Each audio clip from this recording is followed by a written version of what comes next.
अक्सर हम लोग सुनते हैं कि फलाने ने फलाने को चूना लगा दिया।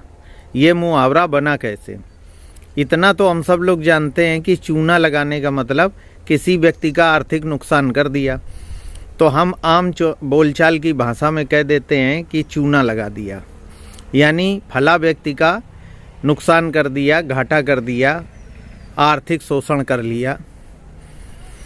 देखिए, पहले ज़माने में जो मकान रईस लोग बनाते थे वही चूने का प्रयोग कर पाते थे।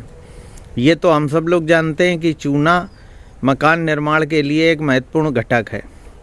राखी चूना की जुड़ाई होती थी, राख और चूना को मिलाकर जुड़ाई कराते थे।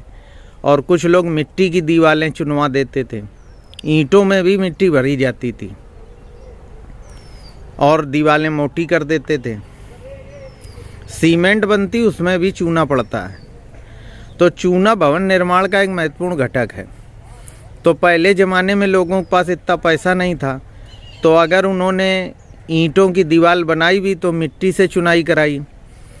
और कुछ अमीर लोग राखी चूना से गारा बना लेते थे, जिस तरह से आजकल सीमेंट चलती, मोरम सीमेंट। तो वो ठेकेदार से जब पूछते थे कि कितना चूना लगाया, तो कभी कभी ठेकेदार बेईमानी करते थे, चूना कम लगाते थे और बता देते थे कि चूना हमने ज़्यादा लगाया है। उनका कहने का मतलब और पूछने का मतलब ये था कि मकान कितना मजबूत बना है। लेकिन जब ठेकेदारों ने बेईमानी शुरू की तो धीरे धीरे वो हमारे जीवन शैली में आ गया कि फला ठेकेदार ने चूना कम लगाया और हमें बता ज़्यादा दिया, हमसे पैसे ज़्यादा ले लिए, मतलब हमें चूना लगा दिया और हमें ठग लिया। और अब तो ये मुहावरा आम जनमानस में पूरी तरह फिट हो चुका है। जैसे ही कोई कहता है चूना लगा दिया तो हम समझ जाते हैं कि आर्थिक नुकसान कर दिया।